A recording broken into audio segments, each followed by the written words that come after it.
Ready that 5, 4. You want to open it up, so. What's up, Wes? What's yeah, up, man? So, Good to hang out with you again. Hell yeah, dude. I'm glad you made it out here again. I was worried sometimes. Worried about what? Well, because, we got stuff going on in our lives, Mhm. and yet I think we've only missed one podcast with this. since Right, we and started. I didn't have a platform then anyway, so it worked out. But Yes. yeah, you've been as the things reopen, everybody's getting busy. Have you reached 1,000 subscribers yet? You're so Yeah. close. No, I'm already like at 1.2. Well, we're gonna cheers to your 1,000 subscribers. Yeah, that's a good celebration. I didn't think I'd get there. Well, you have. I did, but I just didn't know how long it would take. So has it affected as far as your YouTube? How does that work? You starting to get some income coming in? Stream? No. What you Well, got? okay, so you got Other than them trying to shut you down, they're like, man, we see the potential here. We got to shut them down because Wes is going to take off. So you have to have. Here's the thing, though. YouTube thing is a game in itself. That's why all the YouTubers, they talk about the algorithm stuff, because they're basically trying to play a game. And what you have to have is 1,000 subscribers and 4,000 concurrent. No, not concurrent. 4,000 watch hours. So 1,000 subscribers, 4,000 hours, and I'm like not up to that. I'm not even at 2,000 yet. So the way to do that is do live streams, because what YouTube wants you to do is they want people to watch your videos for a long period of time and then stay on your channel and like watch more of your videos. That's what they like. Yeah. So they can run the advertising dollars. Exactly. And if they're gonna pay you, they want to get their worth out of it, right? Yeah, I need to set up a set time. I think maybe probably like a Friday afternoon. I may start doing some live streams, like market recaps and things like that. So that's my head. Well, dude, So, cheers to 1,000 subscribers, Thank you, man. Thank you. It's Do my thing.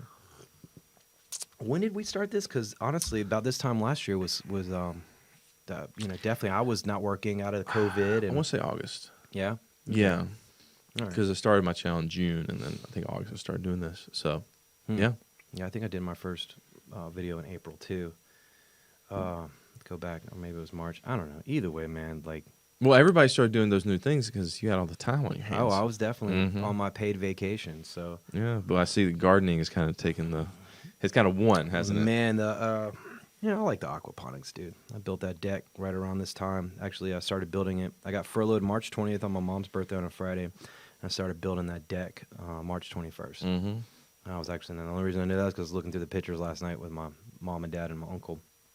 And I was like, man, come a long way. So, but yeah, here we are. And I love to talk about the effects of all that. Clearly, the markets have come way back and some. Well, it's slowed down. I mean, this is not last year, that's for sure. Things are just a lot slower. It's been there's been less and less activity, even on Discord and things like that. I've noticed because the big fast money just isn't there for people, and that's why a lot of people coming out of it.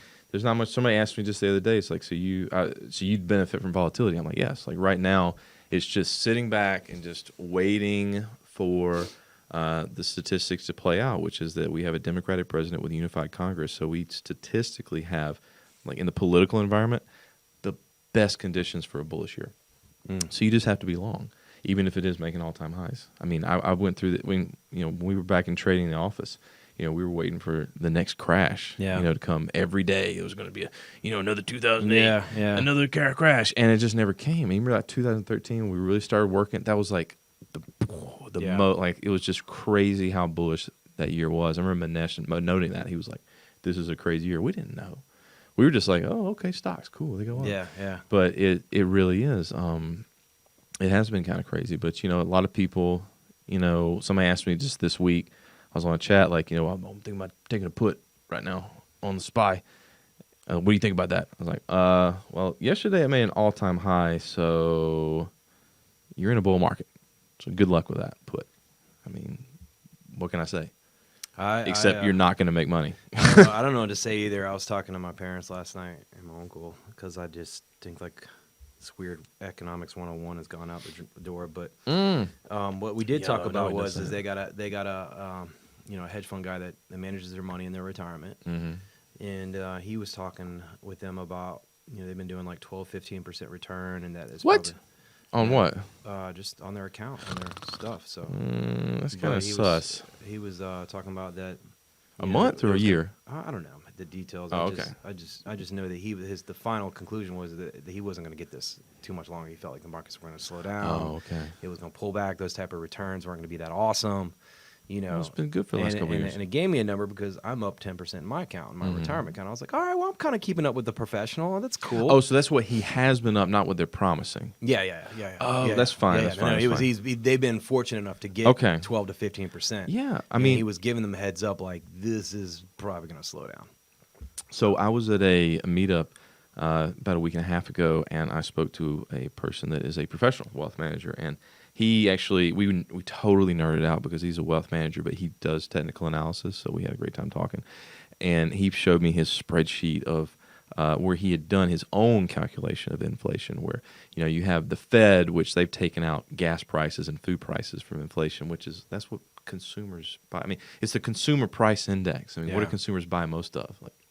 Anyway, Fed makes up numbers to, instead of actually targeting the 2% inflation, they target showing as 2% inflation. And so he was looking at the money supply and housing prices and a few other things, and he came up with an inflation number of 12% over the last year. Wings.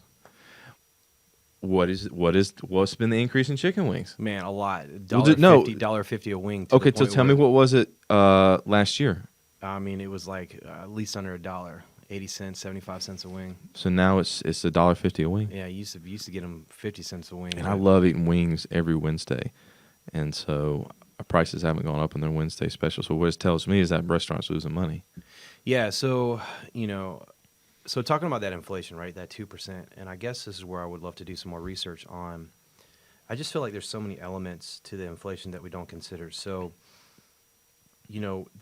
I say wings, but across the board, our food has gone up drastically, and we need to consider raising our prices. Even gloves, right? Just simple latex gloves. Really? Yeah, everything's, right? Everything is, yeah. I saw somebody saying that, there's a lack of drivers, so gas is probably going to go up higher than it normally does in the summer. I can't get a hold of certain tequilas and products because they're sitting on the docks because we don't have enough labor to get it unloaded. I saw this McDonald's that was offering $50 to just go interview. 100. Dude, if they do 100 hours, they'll give you an extra $100 if you do 100 hours with them. So here we are. Okay, let's talk about this because I started off with the whole stimulus thing, and here we are still a year later. I think California and New York are probably doing some different things, but here in Georgia, where Kemp today is now eliminating the mask, if you go into employees, like clearly we just kept moving, and you could see that economically wise we were able to strive forward and move forward. But now we're in this weird thing where people don't want to work, and because of that, it's causing this other type of inflation, right? Where the prices are going up. Is that correct? I think that's what you're seeing. You're seeing where because they don't have enough labor to meet up with the demand. Well, do you think that's because people are demanding more money because of inflation, or because they're getting paid by the government? I think it's because they're getting paid by the government. Like when those 2 stimulus checks came out, I lost 2 servers instantly. I have a hard time getting cooks. I have a hard time getting servers. I don't have a hard time getting bartenders because they more often make more money than the managers. So there is a level that people and everybody can wants make. to drink. Yeah, I was talking to a friend of mine who's a developer the other day, and he said, like, "Well, am I getting paid more by this whole thing?" I was like, "No, dude, you already make over 6 figures. I mean, you're for the point you're priced out. Like it makes no difference to you. But for people that have to decide between working a job that they don't really like and getting free money, which one wins?" Yeah, so it's the under $100,000 people that are, especially when you get down to under 50,000, that are taking advantage of this. And I have mixed feelings because, to me, like I'm not upset with those people that are collecting unemployment because in a lot of ways that's to me like, all right, we'll take the money anyway because, in a sense, the government's been taking all this from you anyway, and they haven't really kept their integrity on what they do with the money. So it's like. Especially with the whole Social Security crisis they were talking about back with Bush Jr. and all that stuff, and I guess people our age or younger probably not going to even see the Social Security, and so all this mismanaging of the money and our taxes, it's kind of like, all right, yeah, we'll get the money while you can, but at the same time, like I said, the mixed feelings of it's a short-term situation that, in all honesty, it's going to hurt us long-term. Yeah. So it's like, yeah, get the money now, but in reality, the right thing to do is we really should have cut that off a long time ago. When I got furloughed last year for a month and a half that I had my paid vacation, I needed it. I definitely, for the first time in my life in the service industry, I felt like I did not have job security. Up until that point, I felt like I could go anywhere and just grab a service industry job. Yeah, but no one expected money in hand. You know that what I mean? something would come where people would not go to eat anymore. Right, public places, right? You know, Yeah. even if I'd stayed as a sound guy, I was the sound guys Yeah. took it a way harder hit. They're just now starting to get back into the swing of things and doing shows. I see a lot of bands highlight they're posting their tours. Yep. Makes me kind of happy. Smithsonian Bar just did their first show last night. You Oh, know? first? That's it? First show since Wow, COVID. Yep. okay. So you know, Yeah. it's you know, it's just one of those things where, in the beginning, I thought that was great and it was needed, but clearly politics got involved to prolong it, to help sway votes, to get certain sides of the parties to get what they want, right? You know, I believe there's a component of that. You know I do. But as I've mulled over it some more and talked to more people that are still really afraid of COVID, I just moved into a new place, and Fear's a motherfucker, dude. It is. I moved into a new place, and I'm see a neighbor of mine, and I walk up to her. I'm going to introduce myself, and she like tenses up as I get close, and she's like, "I'm vaccinated, but I still maintain 6 feet social distance." I'm like, "Okay." So I like stood back and talked to her, and you know, she started talking about how you know, all the, you know, oh, if all those rednecks outside of Atlanta would just get vaccinated, then this will all be over with. We don't want any mutant strains coming about and that kind of stuff. And then she started talking about how she didn't quite feel so safe, you know, living inside Atlanta. You know, when she walked up to the CVS, she almost got, you know, jumped by 2 girls or something like that. And I said, well, look, you know, I just moved in, and if you're feeling safe, you know, in this place, just come knock on my door. You know where I live, because that's what us rednecks do. I love it. I love it, dude. And and that's the funny side of it all is like we all need each other. Yeah. You know, and this whole political climate's done a great job of dividing us. And Yeah. I mean, you're right. You know, it's one of the biggest changes I noticed, because I started off, you know, I left the city with my service industry job, and I ended up getting a new job out in the suburbs. And you're right, it is day and night. Like it literally went from put the fucking mask on to like, why the fuck you got that mask on? You know, like it was just like, I don't holy think shit, you know, man. I don't Like, think it's gotten to that second part, but man, people were really people angry about the literally mask. pulled me aside and was like, because you know our company policy 'Cause you're was still wearing the mandated mask? to wear the mask. Yeah. You know, it was our company Okay. policy. You know, our company is going So to are abide people by giving the you rules. shit about wearing the mask now? Oh, Dude, like long time ago, like Okay. months ago, I had people pulling me aside, and this one guy lectured me. He's like, you know, if y'all got together and just stopped wearing the mask, they can't force you to wear the mask. And I was like, bro, I woke up and chose to wear this mask. Like, you know, like I hear you, but it's so weird, man. I've realized a tremendous amount of things about people in the last year. It's been very eye opening about how people operate. People like telling people what to do. well, the masks are coming off. I can tell you right now, at Kroger is a good sign of it. You got to watch the public, right, to get the feel of things. And since day one of this COVID, you know, I've always, you go into Kroger, everybody's wearing a mask, and go for it. And the last few times I've walked into Kroger, I'm seeing a small handful of people just not wear a mask. Are they got vaccinated, or are they just like, I don't give a fuck no more? You know, like even though Kroger still has the mask sign out on their door. Yeah, everybody you still know, has a mask sign. required thing. So it's just, you know, I think I feel guilty now if I don't, and I don't like it that I feel that way, because you get in the kind of what one thing it showed me about this last year about people is how social norms and cultural norms can come on very quick and very serious. Yeah. And that's exactly what it is. And I've likened it to the burqa, because it's something that, you know, we in the West were kind of like, why would they wear something to cover their face? That's so demeaning and degrading to women. And then it's like, if you don't wear something that covers your face, you're a bad person. You want to kill people. It's like, oh, so that's how that got started. Yeah, Like, and then the entitlement of people feeling like they feel justified to tell you what to do. You know, I'm a better person because I'm telling you what is best. yeah, and then you got That the makes opposite of me like, you can't tell me what to do. You know, and it's just crazy because it's been interesting, man. This last year has been amazing, and I'm super more interested in the long-term effects of this economic situation of Well, I'll tell you, just I was talking trillions and trillions of dollars being printed. You know, like how the fuck is that not going to fall through? when we're talking about this, I was actually having a discussion with somebody, you know, I know through trading. He lives up in Canada, and he's from Romania. He grew up in communism, And he was young. He was about our age, so he was young in that time. But he remembers that his dad wasn't like a connected person. He was like a professor or something like that, but he taught like the policeman's son. And so he was able to watch all these Western movies because he was able to get his hands on a VCR and stuff like that because he would stuff we take for granted. But the other thing was John Wayne. Everybody had a job, everybody got paid, but there was nothing you could buy with that money. Wow. I mean, the stores were empty unless you were a member of the party. So there's two things right there. I'm not saying that we're going to communism, but I think there's some lessons from that. Number one, I do think even though we have our differences politically, we have a better system than a one-party, communist government.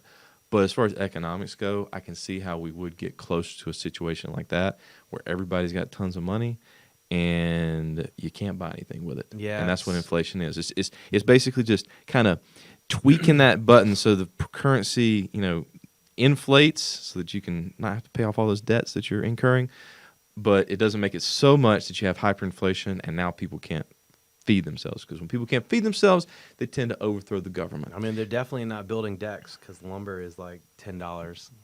There's so many memes about like people, prostituting themselves out for boards of wood and stuff like that. I got lumber in the back. Should I sell it? Yeah, dude. I bet if you put on eBay and just find out. Go like.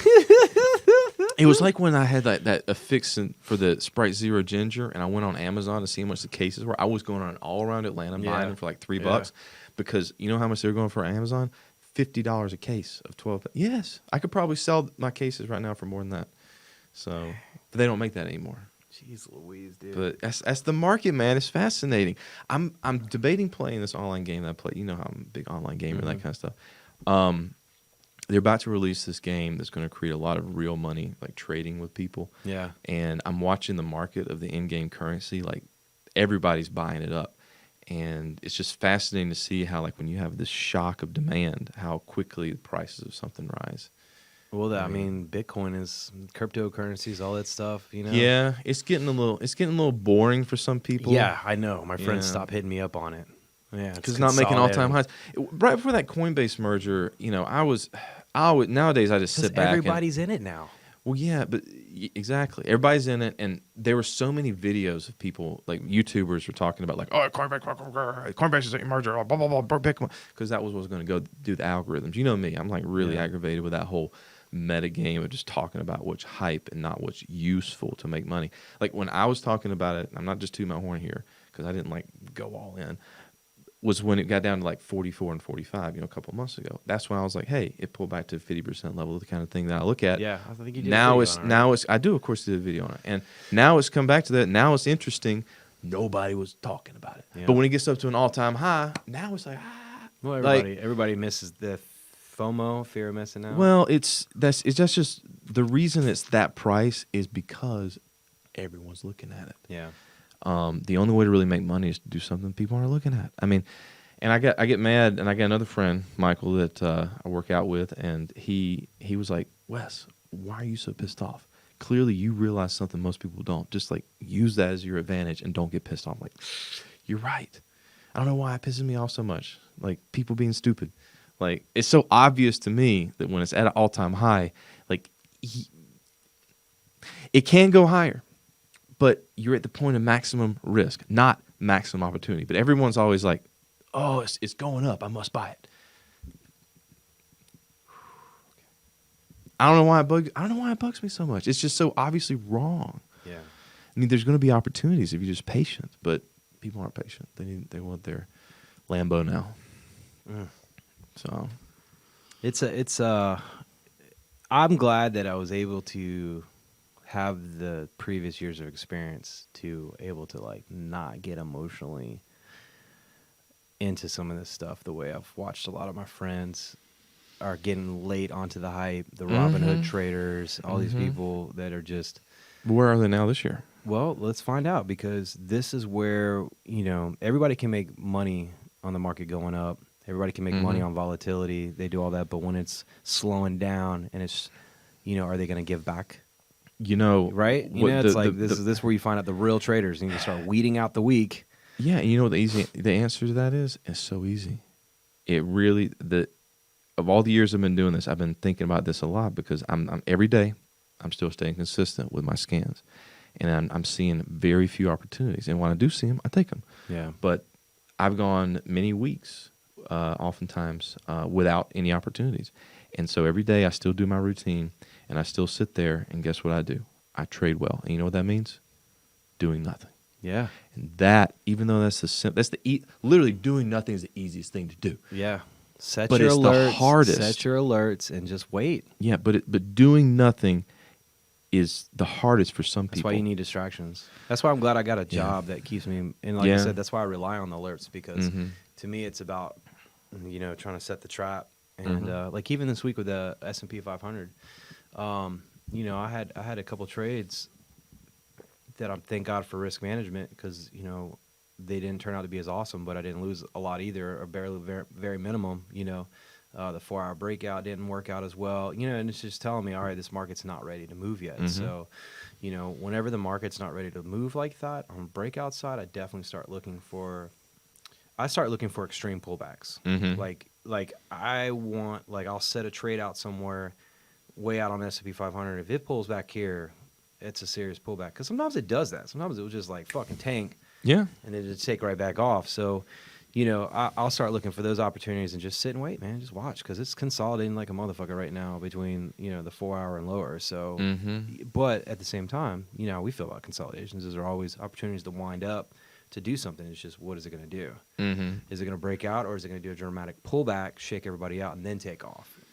So, and I like the second half, because I think that's ultimately what we do is you got to shake out all the retail traders, these Robinhood traders. And I was about to say move, that if you want to make money now, I think you're meant, and I don't have like a do this.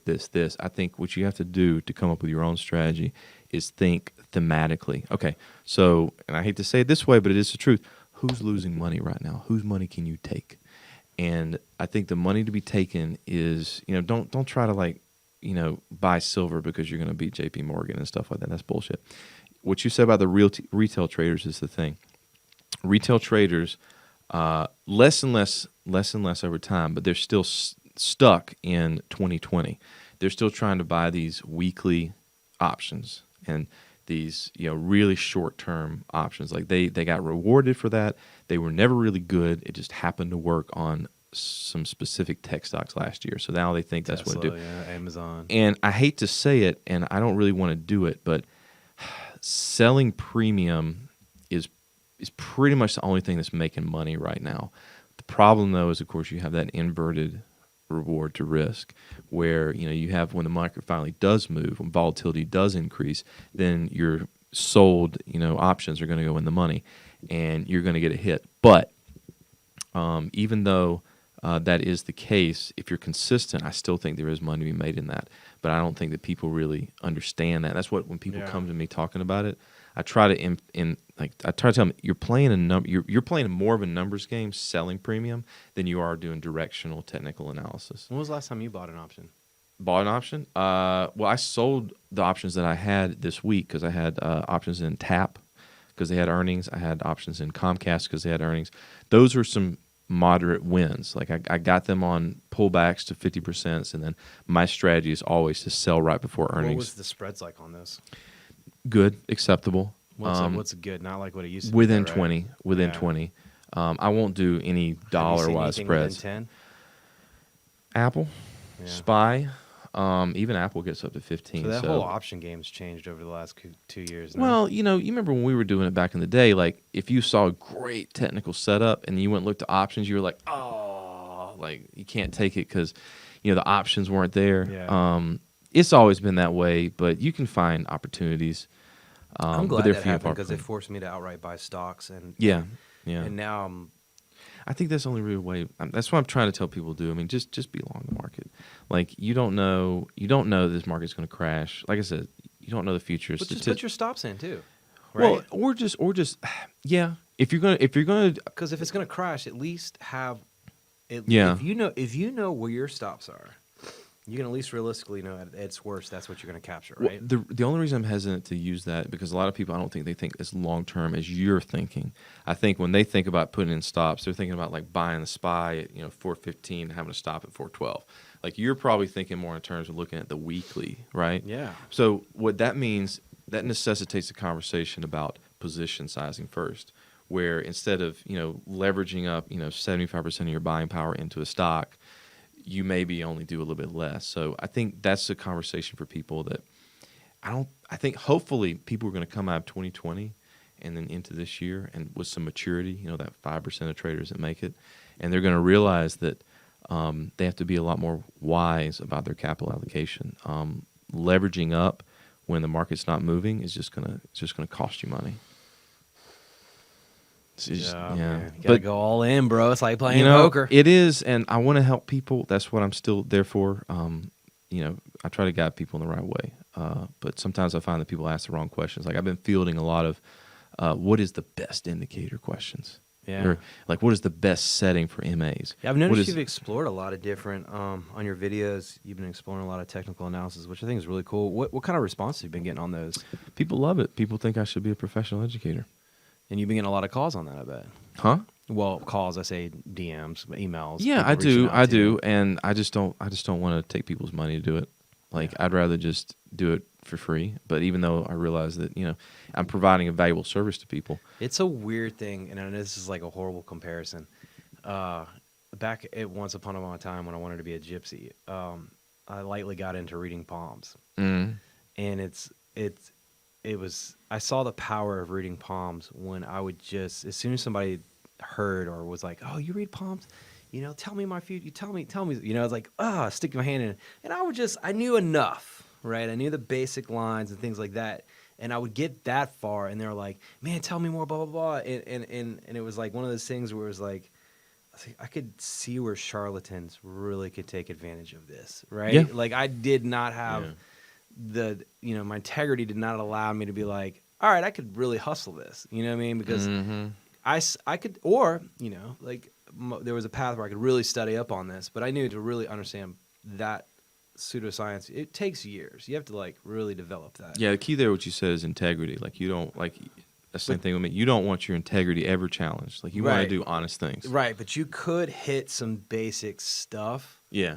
Right, especially if you can lure them in with key elements of their past, and then once you got them, I saw the hustle. I was like, wow. So hold on, let me go on your example here and make you feel better about taking people's money because this is what same kind of thing people come to me about. $5 a pop, fucking read some pops. I got my whole bar tab paid for eventually. You're giving people peace about their lives and how they feel about things. Like they're gonna if they walk out of meeting with you and they feel better about themselves. Have you not created value for them?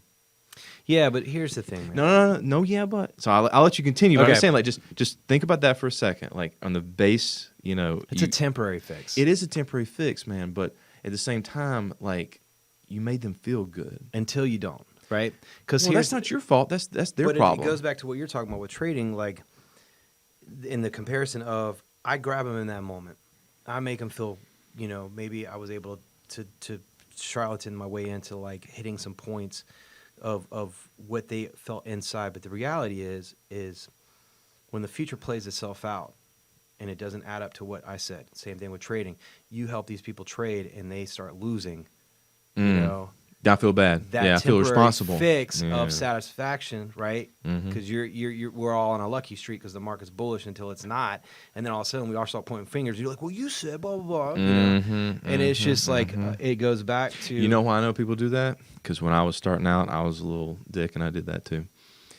It's like you look for something you do something and wrong, and you don't want to take the responsibility yourself. You want to blame somebody else, and you're going to blame that person. As a manager, my staff, my employees, even myself, constantly going back and I'm fortunate enough to be mature enough to at least take some accountability, and that's why you are where you are. Maturity. Yeah, but unfortunately, how do you get that point pass across? Time. Nah, people got to grow up. That's all there is to it, man. You can't. It goes back to that whole Jocko thing of radical self-ownership. I'm going to credit him with that. It's a really good way to put it. especially in the trading world or in management or anything. But that's the great thing about trading. Trading, if it's going to do one or two things, it's going to bring out the worst of you or the best of you. I agree with the first part. But maybe it can bring out the best. Clearly, okay, explain to me how it can bring out the best. Because just like you said, you agree with the first part, right? So now you obviously got to take a moment and understand that part about being the worst, right? Here's a phrase It for teaches you. you about In my yourself. humility, I am free. Okay, humility free. Okay. You have yet to find that moment of embracing that humility because it's brought out the worst of you. You got to figure out why you feel that way so it can transition to where it brings out the best in you. And it's that transition of you recognizing your faults, your flaws, and embracing those losses and bringing them into winners, right? It's that whole transition of taking accountability. Like, you hate taking losses. I hate it. And it drives you nuts. And it will ruin your day. But even though you know for a fact you're going to take losses, oftentimes more losses than you do winners. But you learn more from your losses, Bringing out the worst of you or bringing out the best of you. It's how you handle it. That's what I love about trading, because it's an individual sport. There's no team in it. It really isn't. Yeah. It's an I sport. I miss having our team, man, though. I miss having that office, man. Hey, cheers to that. Cheers to that. Yeah, man. This is our office. It is, but I want to get I'd like to get the gang back together maybe one of these days. I talked to Benny about it. Kind of like, hey, what do you think about this? And he was like, maybe. But I want to have an office. I want to have a fun someday. I'm working towards that, I think. So You gotta evolve, man. We gotta have a virtual office. Nah, that defeats the purpose. You know what I miss about working at a job?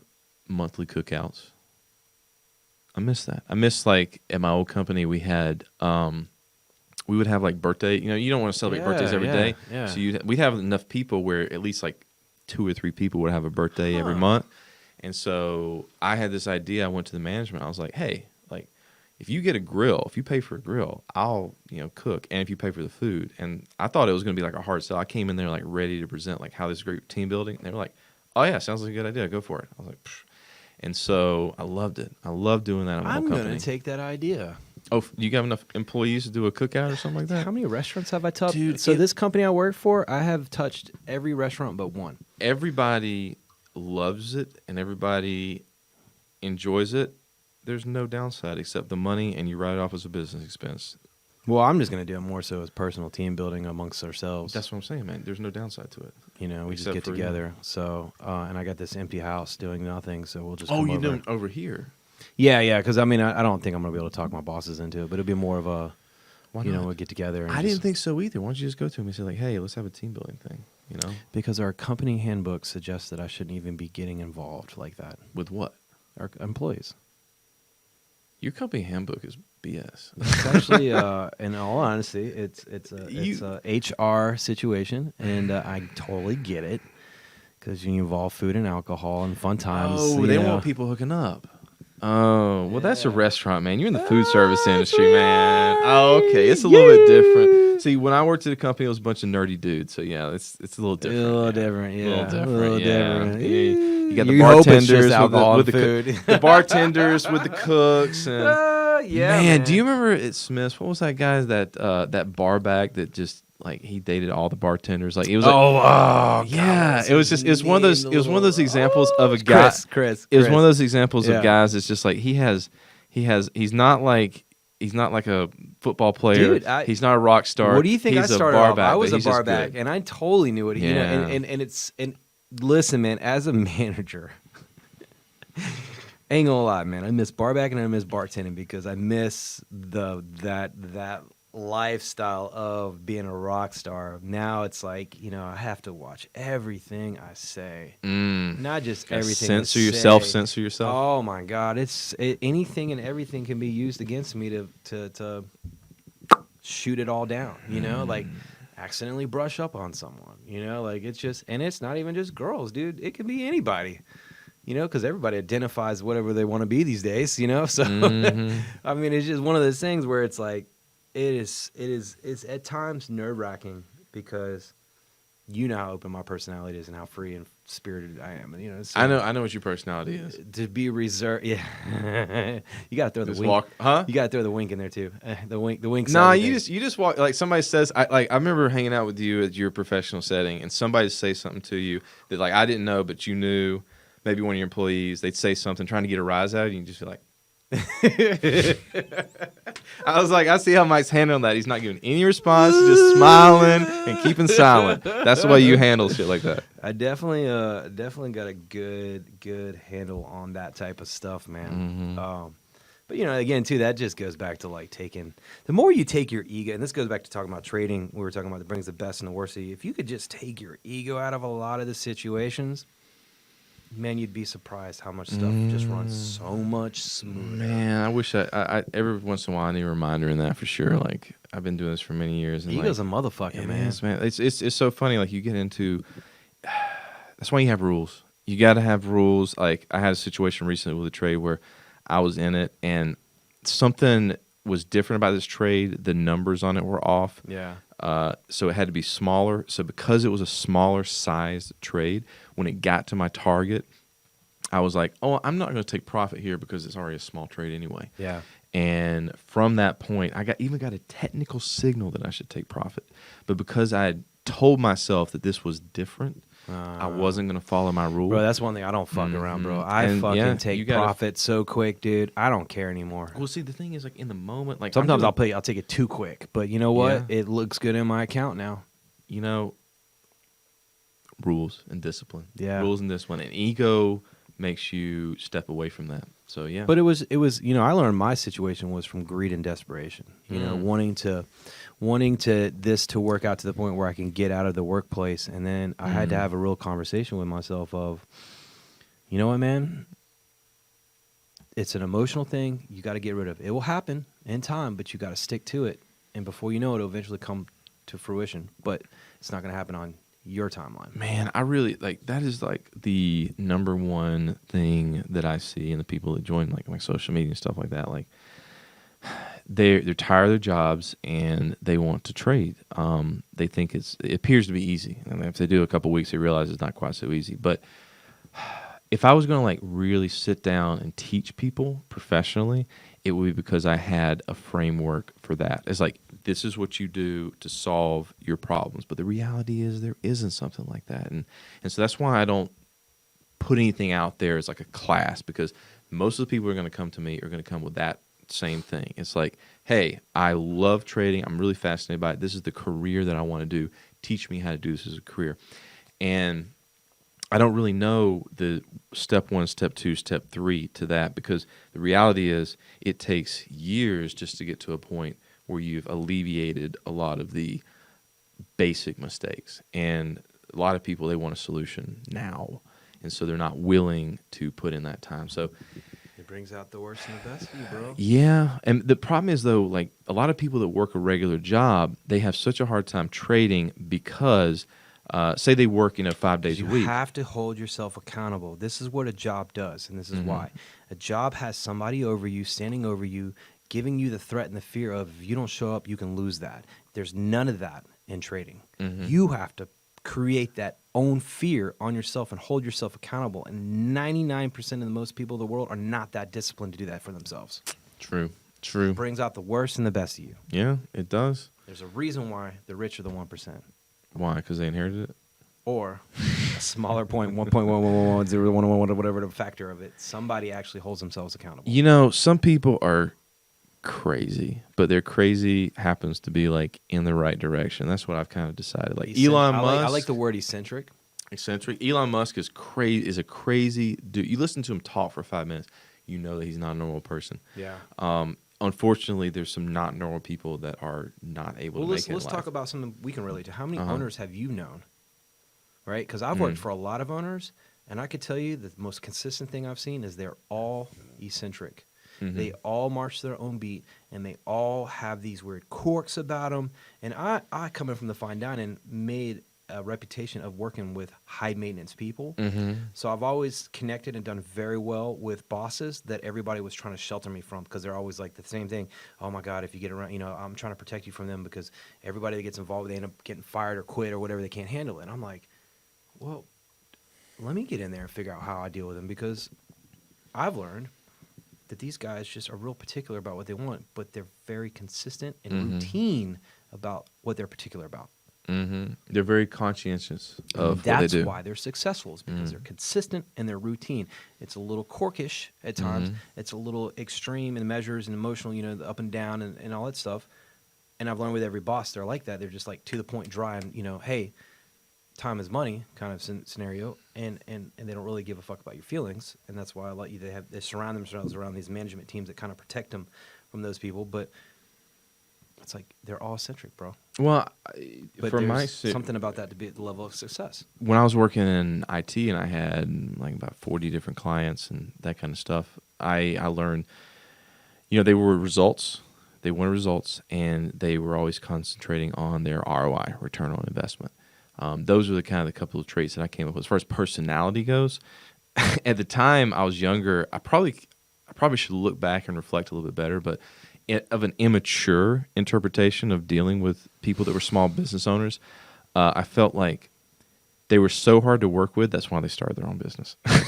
They did not play well with others, and that was probably, it plays exactly into what you were saying, because they were so meticulous. But in a lot of ways, I think my immature interpretation of that when I was in my 20s was that they were really hard to deal with, but now later I look at it as what I said, they're results driven, and they didn't have time for bullshit, because they're running a business. Yeah. And so you either could get it done, you get it done quickly, or I need to find somebody else. And so I can respect that a lot more now, because that's what gets things done. So yeah. Get it done. Get her done. Hell yeah. Well, look, man. I know it hasn't been an exciting month. It's been boring. Well, this has been an exciting time. Well, honestly, between me and you, I don't know about the rest of the world, but I have. I've had a good time. You're in a good place in life. We were just talking about it earlier, the things we were talking about. I'm in a good place in life. There's much love in our lives. I hope all these other traders are in a good place in life. I do too, man. I'll tell you something. Out here in traffic, people are getting back about their lives. So I think things are kind of 1 year later. Even though Biden's taking credit for America get back on track, I think America needs to give themselves credit for getting themselves back on track. I don't normally want to talk because it definitely wasn't that politics, but I will say this. I say that about the whole statistics. We're looking at a bullish thing. Biden is the best president we've ever had, because he's doing nothing. Let's make money at it. Yeah. Cheers. Cheers. All right, See you brother. next one, Another man. close of the bar.